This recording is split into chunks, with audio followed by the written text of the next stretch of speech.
We're very excited to have Michele and Monique here today, and the floor is yours. Great. That's so exciting. Thank you so much for that introduction. I'm going to just start sharing a screen here because we have our little graphics here too. So thank you to everybody for coming. We have a really short time with you all today. So Michele and I thought that the best thing to talk about today would be how to support friends and how to help friends if they're going through hard times. And we want everybody to have healthy relationships. And when things go, go ways that we're not expecting, we want to give you some tools and tips on how to support people in that. So anything else you want to add to that, Michele? No, that was perfect. It's the Friday afternoon Monique and Michele Club. That's right. Before we get started, we thought that Michele and I just thought we would introduce ourselves individually because while we work together in the community, we actually work at two different agencies doing similar but different work. So I work with an organization called the Today Center, and over there I am the Family Violence Education Specialist. Just flip to this one here too. So we are an organization that supports people who are experiencing family violence. So we offer non-judgmental support for anybody experiencing family violence. Really, we're an inclusive space to support people. We offer safety planning, help people to look at options, connecting to resources. We are free, confidential, safe, inclusive. We also have a website as well too that's got lots of really, really great information.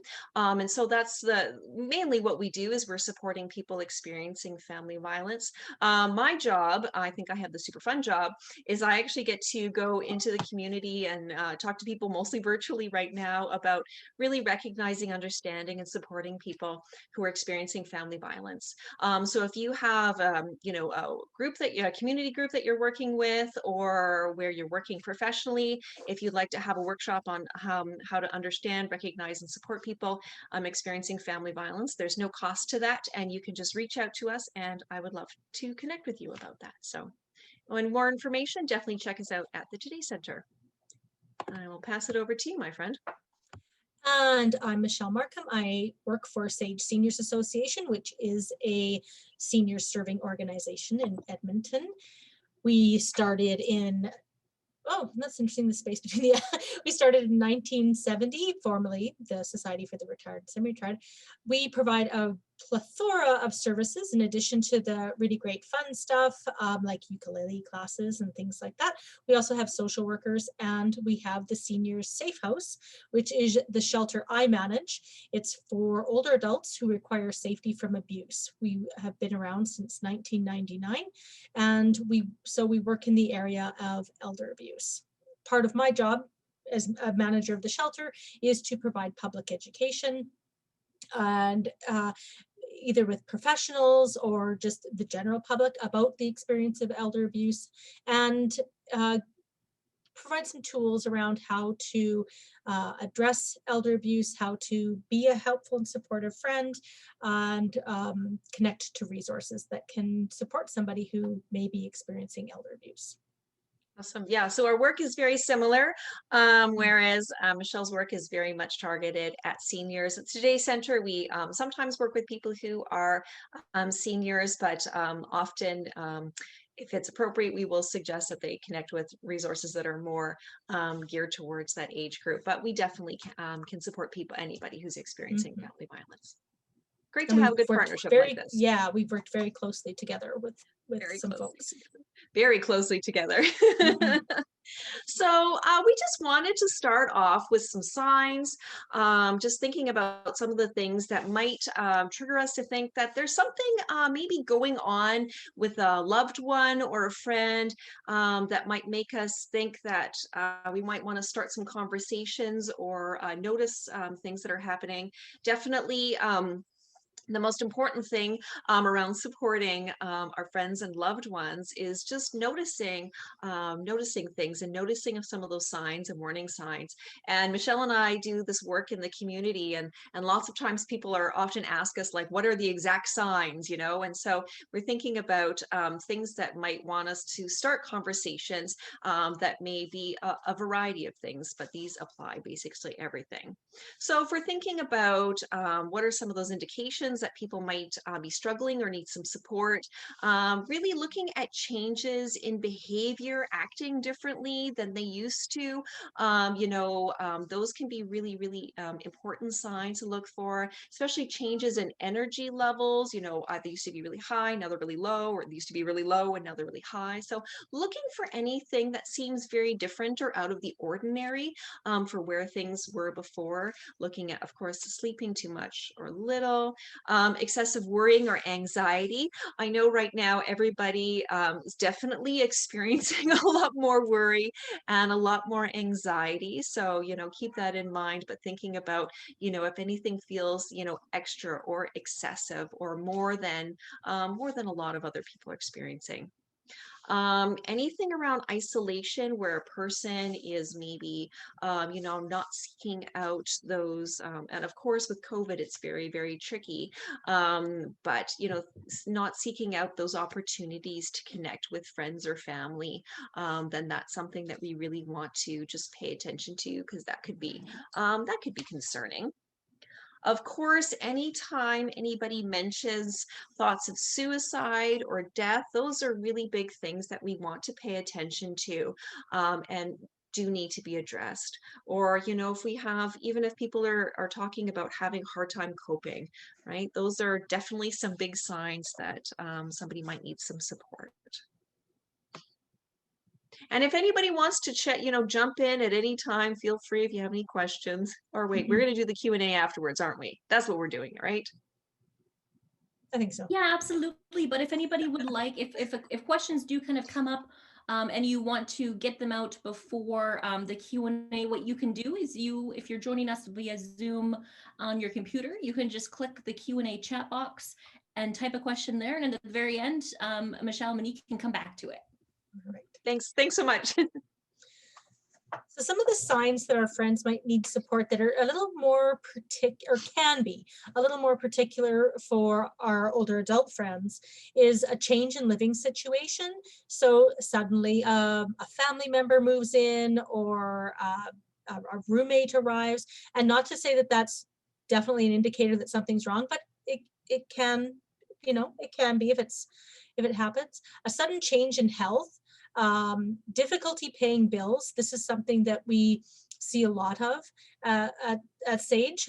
Someone is doing quite well and managing quite fine, and then suddenly they're not able to pay their rent, and then, you know, that's a flag that's concerning.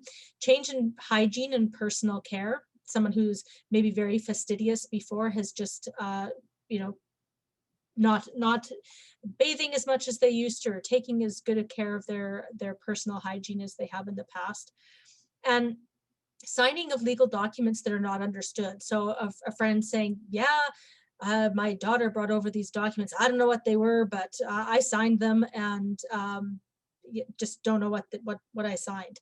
That's a big sign that perhaps there might be some assistance that's needed.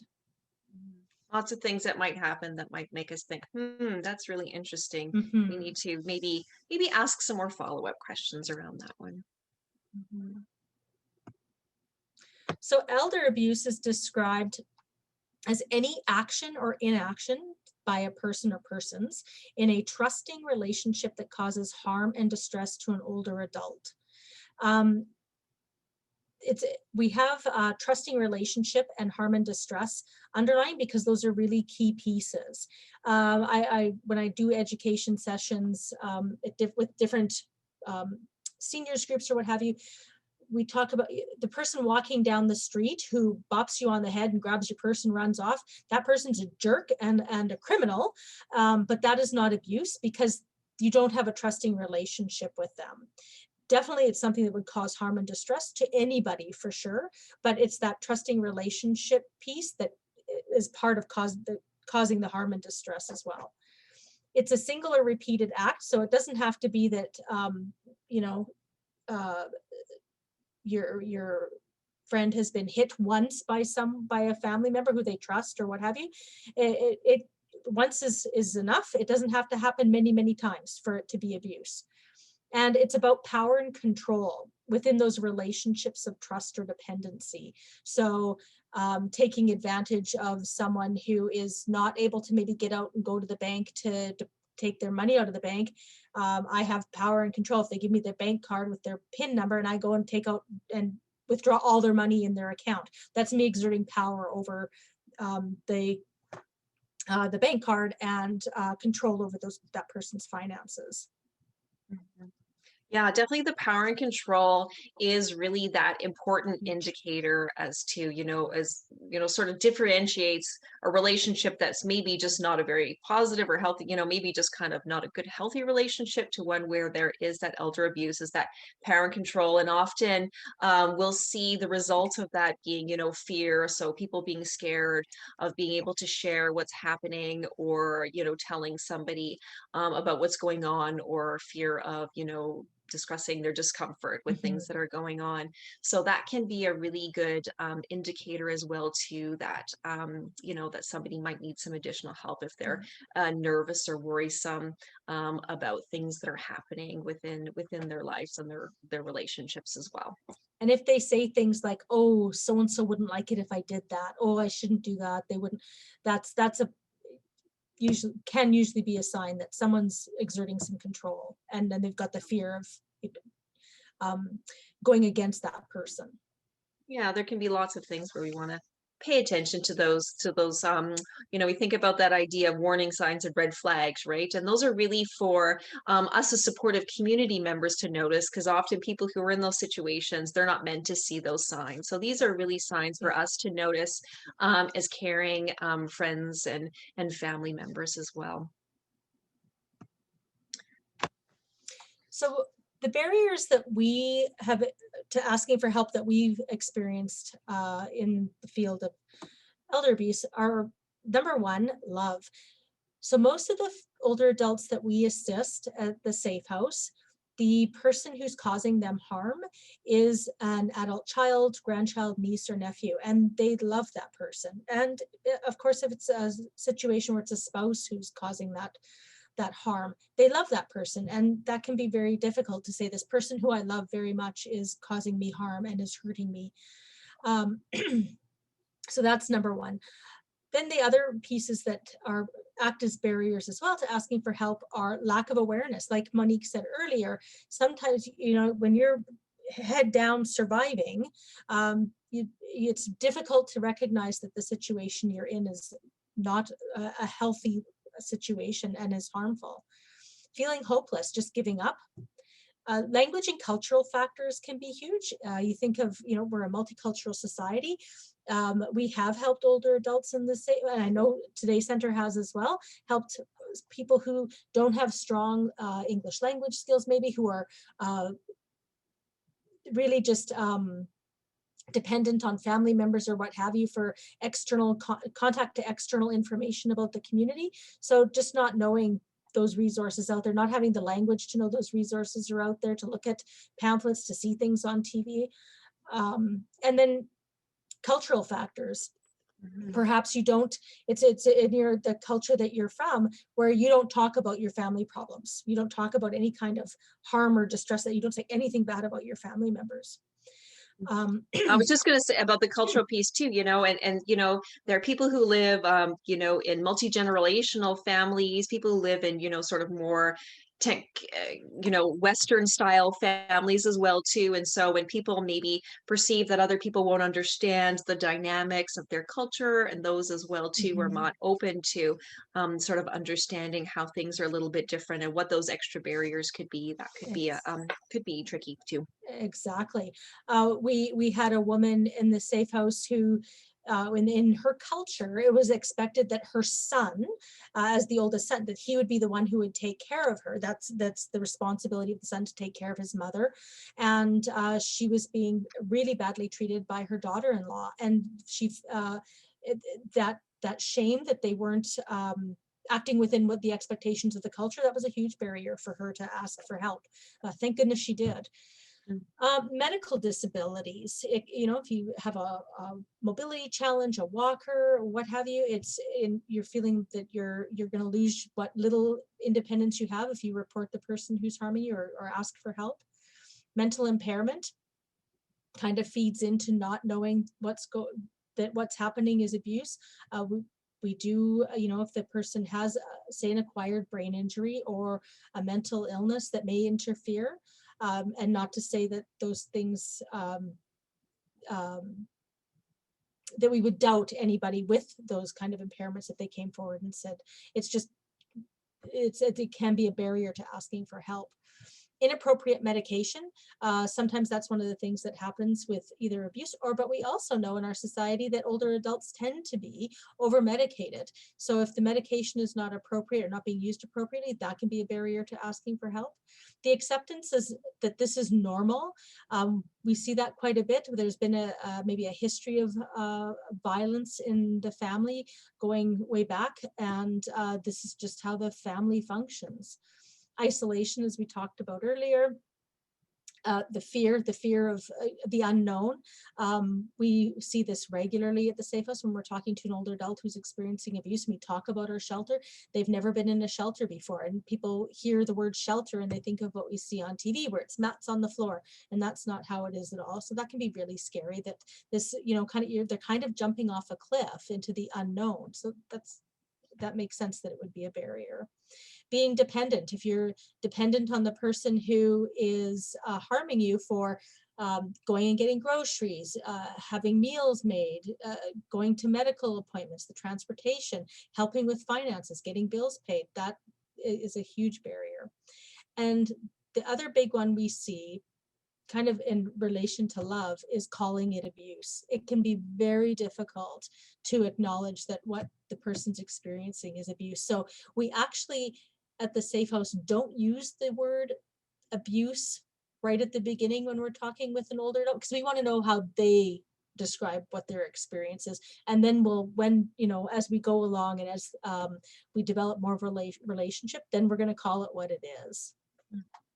And there's definitely a lot of shame that goes along with this as well, too. Yes. Many times people, especially if they've been in situations that are not supportive for a long time, they may feel like they're the ones who are causing it, or that they're to blame for it as well, too. So see a lot of shame and, being afraid of not being believed as well, too. And so that's big. But also, thinking about, for people who have been independent and very strong and in control of their lives, or maybe they don't have a lot of control in their lives, sometimes reaching out for help is a little bit, can feel a little bit too vulnerable.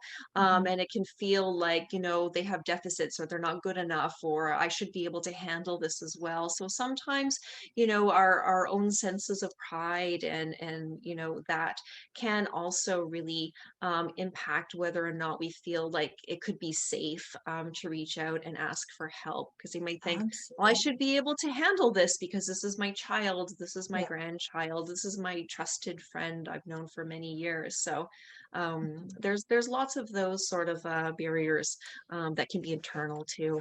And you just reminded me of something, Monique. So clearly we should have been doing these presentations years ago to a barrier. And it's only because of a conversation I just had with a person who just moved into our shelter, is one of the barriers can be when they have asked for help, it did not go well. So this person had engaged, it is a case of spousal violence, so had engaged the police in their community, not Edmonton, but not that Edmonton is perfect.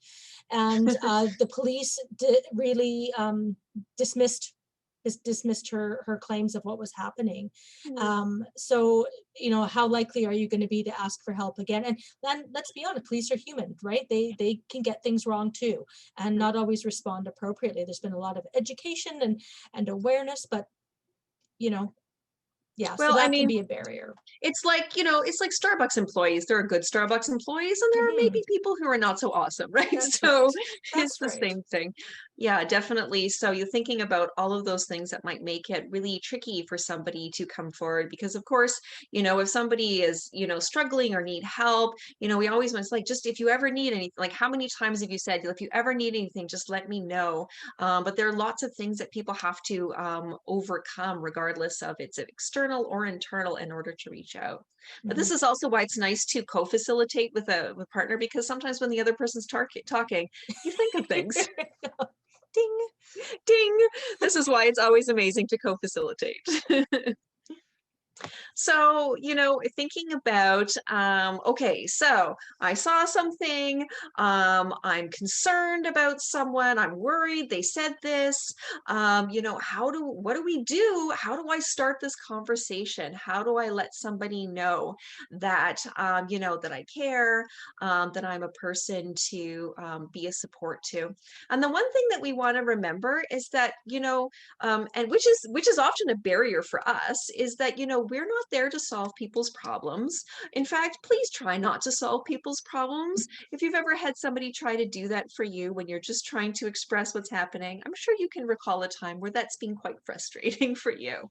So thinking, we want to have these conversations as like as an invitation to support, to having conversations. So we really want to have open language, open questions, and then we want that person to, we want to honor that person's response and let them guide the conversation. So we want to, thinking about the first thing we want to do is we want to trust our gut, right? So we've noticed some things, we're worried about that. And I really like this formula of, how to open conversations, because this could be, can apply to lots and lots of different things, right? So you can say, I've noticed, for example, this one says that you haven't been acting like yourself lately, and I'm concerned. Do you want to talk? So that's a really general way. Or you could say, I've noticed lately that this, right? And you can state the thing that you saw or heard. And we don't want to like sort of bring in any hearsay or anything. We want to like use actual facts and say, this is the thing that I saw specifically, or this is the thing that I overheard or whatnot. So, and say, I'm concerned. Do you want to talk? And so that, do you want to talk piece is really, really important. And so we say that, do you want to talk? And they could have lots of different reactions to this, right? They could be maybe they're really quiet and we just need to just wait and sit in that silence and see what kind of response. Maybe they say yes and they'd like to talk, and that's great. Maybe they might say no, and if somebody says no, then we actually have to respect that, because respecting a person's no is really actually creating safety, right? So um, when we do that, because we want to create a sense of safety for people in order to feel like they can talk about what's happening for them. So definitely, and if we're concerned, we want to make sure that we can reach out to someone who might be able to help, right? So this is about us, right? So if we're really concerned, thinking about what kinds of, information that we could have on hand for when we start the conversation, for if they ask for that kind of supporting information, and also making sure that, we as helpers are reaching out and getting support as well too, because it can be really hard to have these conversations alone and know that we're definitely on the same team, and we're all, people are around to support us as well. And definitely, when we're thinking about offering support, so if somebody, has a conversation that they're interested in talking, we want to be there as best as we can, thinking about, how can I support you right now? What are some of those open-ended questions that could lead to some help? Because really what we want to do is we want people to feel like that they're being heard, that they're being validated. We don't have to solve their problems. So we want to help maybe bridge a connection to somebody who could be best suited, maybe has a little bit more skills and knowledge and expertise, in order to really give them some great help, because we want to have a community of support for people. So how can I best support you? Is there someone who could help? Or could be some of the things that we could share with people as well too. Exactly. And you can, it never, it's okay to be wrong. It's okay to it's okay to be wrong. You know, you've seen all these signs and you're concerned for your friend. You've asked the question. You know, I've seen this and I'm concerned. And for them to be, oh no, well this is what's been going on and that's why I've been acting. So that's, you know, it's Yep. okay. You don't have to have it 100% right. Yeah, absolutely. And it's okay to say that too, right? And you know, if people say things and we're not sure what to say, it's okay to say, wow, I don't even know what to say right now, right? So there's say thank you for telling me. But we just want to make sure that we're creating that you know, that bubble of safety for Mhm. people to share. Oh, I like this. If you're not on the Zoom call, or if you're on the phone call and you can't see it, I found this little cartoon which I love, and it's a little snake and what's it called? A little bird talking to each other. And the little bird says to the snake, "How are you doing?" And the little snake says out loud, "Great," but his body is all shaped like you know, like the word help, right? So, you know, thinking about sort of how we often feel, right? We check in with people and we say, "How are you doing?" You know, they say the words great, but we can see that they're not really Mhm. doing well. So thinking about what are some of those other things that we could do in order to create those safe environments. So even if they're not ready to talk at the time that we ask, you know, we just want to just continue that. So checking in with people, with your friend or your loved one, can go a long way to creating that and helping people to reduce that isolation as well.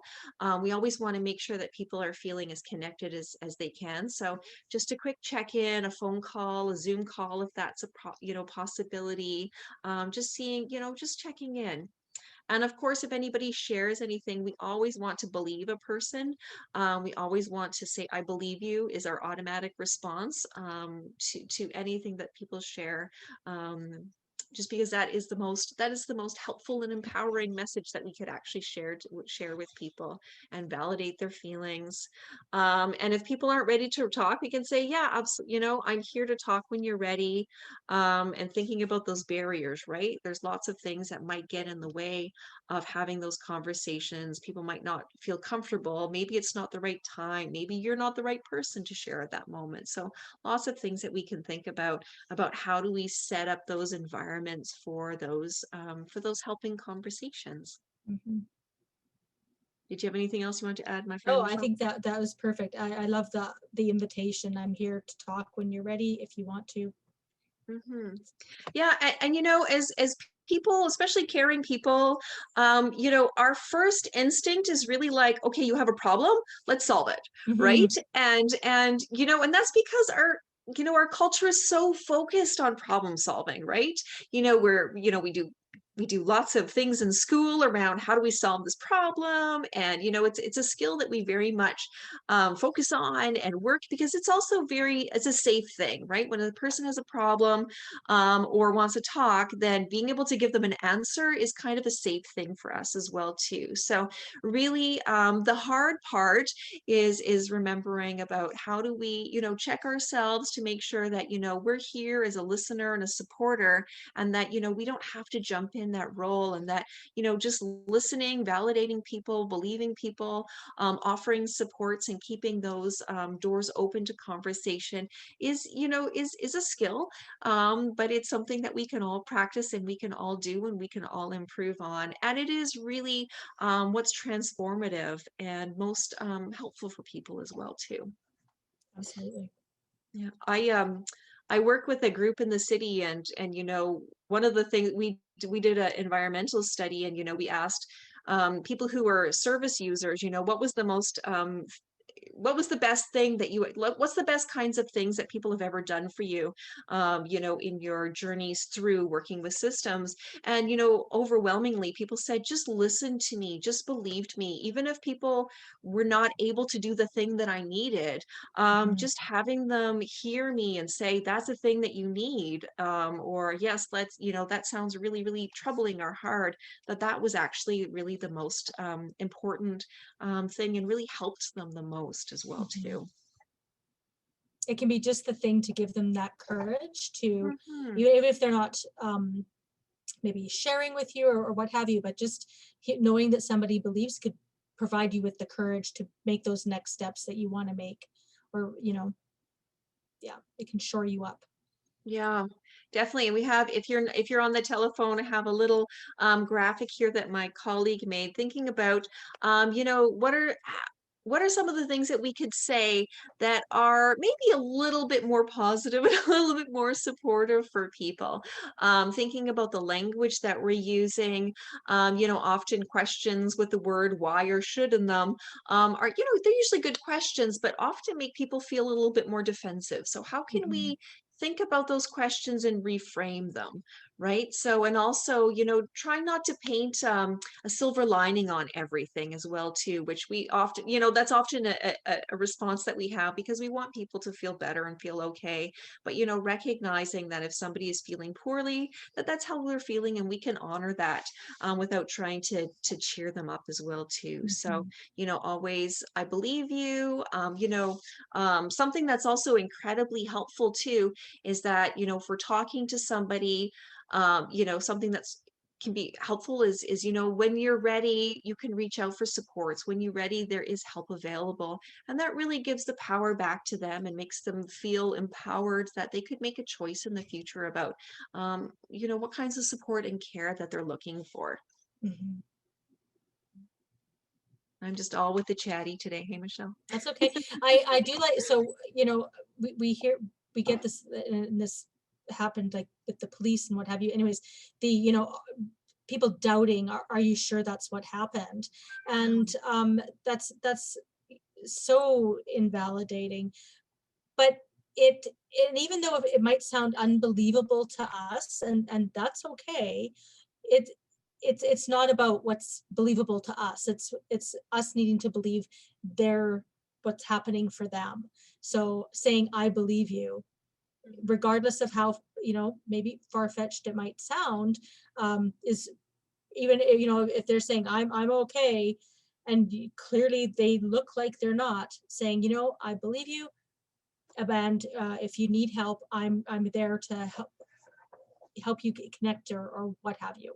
Yeah. Or you can say, wow, oh, you know, okay, you say that you're feeling okay and stuff. Is like, but I'm looking at you and I'm concerned about you, right? Mhm, So there's all of this too. But yeah, definitely. Sometimes when people share information, sometimes they don't share the whole story. Sometimes they maybe change some of the details because it's safer in that mhm, situation.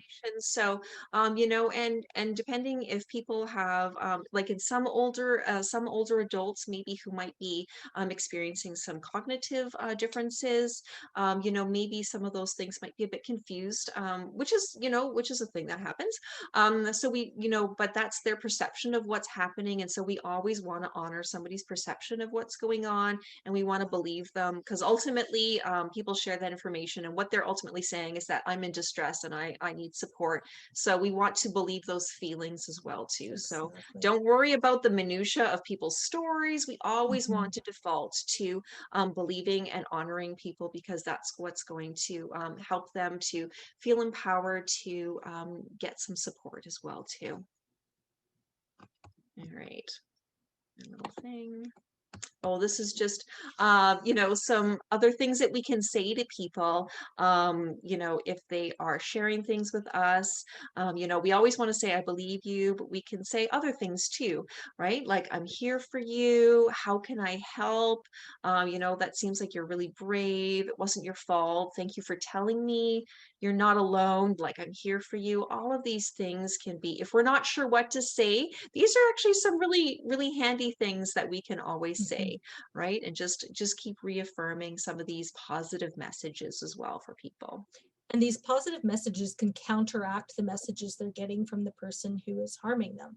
Um, Often, we people, are the older adult is told by the person who's harming them that it is their fault. So, you know, they need to have that reality check, I guess, you could say, by us saying it is not your fault. The other thing that I use myself, and it's, you know, finding our own language too, is I am so sorry that happened to you, Yeah.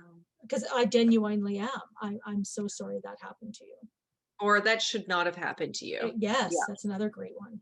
Yeah, I'm so sorry. Thank you for telling me.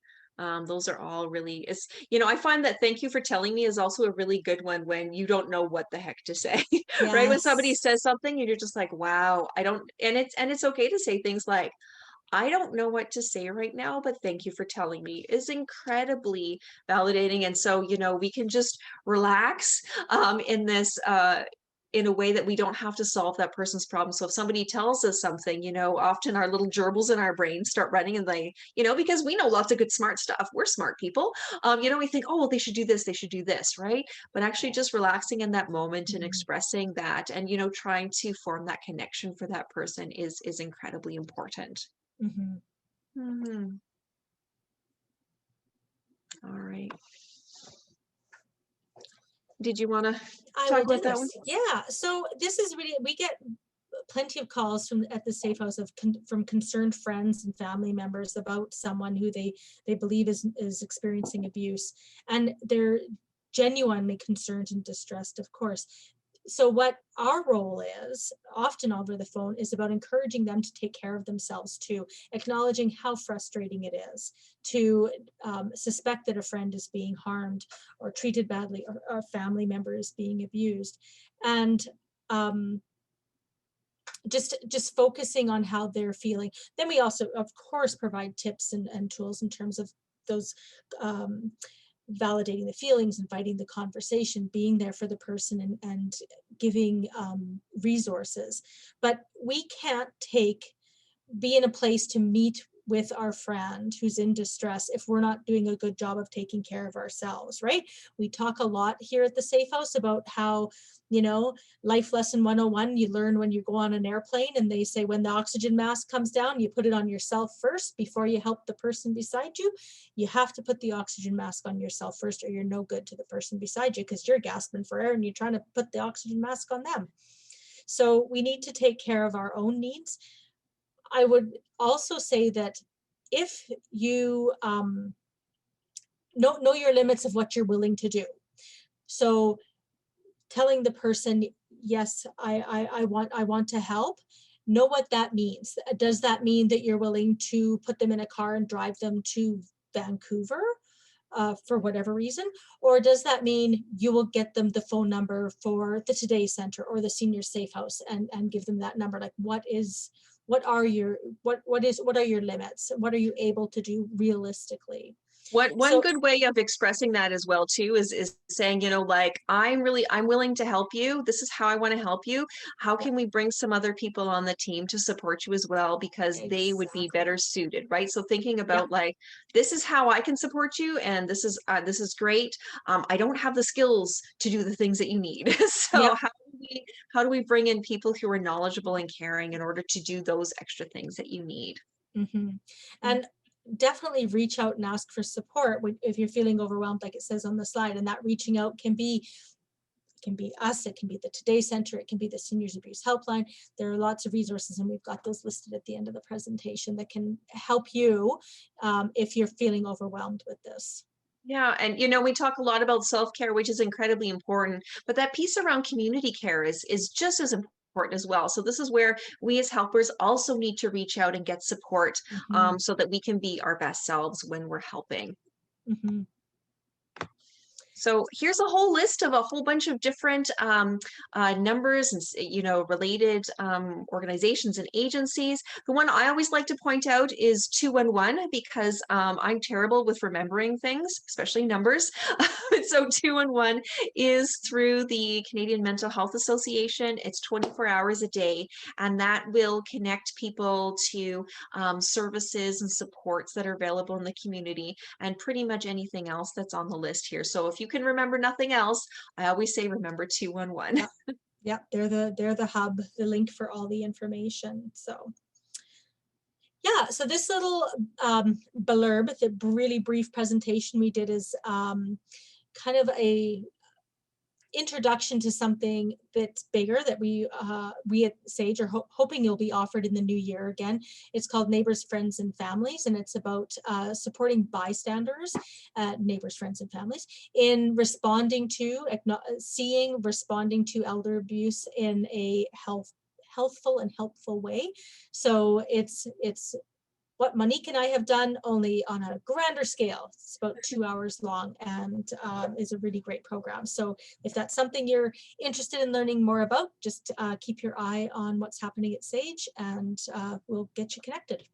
Yeah, definitely. So if you feel like you want to be an ambassador to support, and, you know, to talk to other seniors about this as well, then this is it's a really, really great program. And I know I've worked with, you know, the community around this too, and highly recommend that. Oh, I think that's that part. So I'm going to stop sharing here too. And this is where Amber is going to support us and help us with if people have questions. Oh, is 211 across Alberta or Edmonton only? 211, I believe, has recently launched, and they're Alberta wide. Yeah, with the mental health program. Yeah, and soon, and practically Canada wide. Yes. So definitely something that you can access across Alberta. Thank you both. This was absolutely incredible. I do just want to give a brief heads up. Construction just started right underneath me. So if it gets very loud, I apologize. It's the first that's happened today. But Q&A, so we're going to jump into question and answer. So if you have joined us by computer, what you can do is you can just click on that little Q&A icon. Once you do that, you can post any questions, type any questions that you would like to ask Monique or Michele. Right now, we actually have a question right now, and I'm going to unmute our phone attendees. So if you are calling in and you would like to ask a question, all you're going to have to do is to press *6 on your phone, and then you can ask a question as well. Awesome. Okay, so I see a question on the question and answer thing, and it says, what are other words to use in place of abuse with someone who is reluctant to acknowledge a loved one is using them? I mean, for, you know, some of the things we do is, you know, are you experiencing harm? Do you feel scared or sad? Those are some of those things that we could, that we often say. I'm sure you have other things too, Michele. Yeah, I use harm a lot. The scared, and do you feel fearful at home? Are you uncomfortable at home? Are you is there anything that you're really concerned about? So just that really gentle kind of beginning of the probing. And yeah, is there anything that worries you? Those are great ways to gently get in there without taking a hammer and, you know. Yeah, absolutely. But that's a good, you know, comment about, you know, that sort of gateway language. How do we keep our language open and inclusive? So thank you for that. Yeah, great question. Here's another one. How do you recommend dealing with a person who's hostile and in denial about being in an abusive relationship? Who is hostile and denial? Yeah, so, you know, when we're thinking about, you know, people are ready to reach for help when they recognize that they're at that place. So sometimes definitely people may not recognize that they're a place. And so this is where we want to, you know, have those conversations, say, you know, I've noticed this and I'm concerned about it. Would you like to talk about it? Right. That could maybe start to bring some awareness, but definitely people are not ready to reach out for help until they're ready. And so that's definitely a thing. Michele, Yep. I'm going to pass it to you. we get questions about that here at the Safe House, and it's hard to say, I'm sorry, I don't have a magic wand, and to make this person not be hostile and help, seek help, and acknowledge that what's going on is what's going on. At the end of the day, we all have the right to live our life how we want to live it. And you know, my husband recently restarted smoking, and he likes to say that it's because I stress him out. I made him start smoking, and I said, well, if I had that kind of power, I would make you quit smoking again. So it's, you know, it's knowing that while I'm not very happy about it, it's his life and it's what he's going to do. And, you know, not to make light of somebody being in a harmful, hurtful situation, but at the end of the day, all we can do is extend that hand, and then know when we need to back off, because sometimes it's when we have backed off that then they feel like they can come forward and ask for help, and accept the fact that they may never. Yeah. They Because may never. it's also fair to say, like, I've seen this and I'm concerned, like, especially if to the person who's being hostile, like, I notice this behavior and I'm concerned about it because it seems to be upsetting. Or I notice that when this happens in the house that you feel this way, if you ever want to reach out for help or support, then it's available, right? So Mhm. those can be planting seeds, is sometimes very hard and stressful for people Yeah. who are the supporters. So Carol said here, I think the best thing is just to be prepared to listen. That Yeah. can be a challenge for some. Yeah, sometimes if Yeah. they start to talk, the dam will break. Yeah. Absolutely. Absolutely. Yeah. Thank you, Carol. And then you got to know um, how much of the broken dam are you able to handle yourself, right? Because it is Mhm. also okay to say if that happens, or to use Carol's analogy of the dam breaking, you don't want to get swept away in it and be triggered yourself and enveloped by the trauma that may happen. It may not, but it could. And being okay with saying, this is really heavy and I really want to be supportive. I feel like we need to bring in a Some help. professional Yeah. who is best equipped to help you, because and we say this at the Safe House, I'm concerned that I may make things more difficult by not Yeah. responding appropriately. Yeah. And always remember, if there's someone that you're concerned about or worried about, you can always, and maybe need some coaching on your specific situation, because every single person is different. Every single situation is different. So we can give you some general support and advice, but if you have a specific, you could reach out to Sage and they can Mhm. coach you maybe through some things. You could reach out to the Tay Center 211 as well, who can maybe sort of help you frame a few things that might be more applicable to that situation. Yeah. Hmm. Is that it? Anything else, friends? More questions? Apparently we're amazing, Michelle, and we've answered We're everything. better than moderately okay. Woo!